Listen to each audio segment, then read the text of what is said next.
მეტროსადგურ ვარკეთილის რეაბილიტაციის დასრულების თარიღმა ისევ გადაიწია და ანონსებული 17 ნოემბრის ნაცვლად ამჯერად 30 დეკემბერი სახელდება.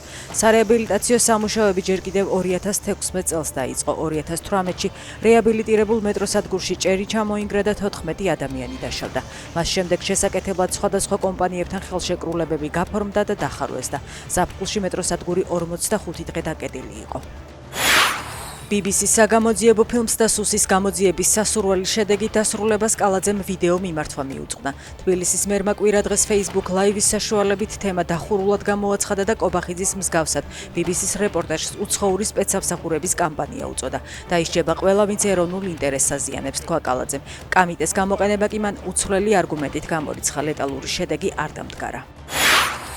ბათუმის ნავთობტერმინალის 3 ხელმძღვანელი, რომლებმაც გამოძიების თანახმად სახელმწიფოს 3 მილიონ ლარამდე ზარალი მიაყენეს, საპროცესო შეთანხმებით გაათავისუფლეს. ყაზახეთის მოქალაქეებს ბათუმის სასამართლომ ნახევარ მილიონი ლარის გადახდა დააკისრა.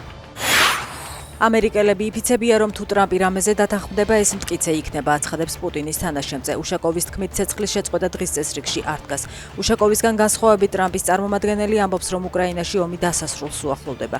ფიქრობ, რომ ჩვენ ბოლო 10 მეტრს გავდივართ, ამბობს კელოგი.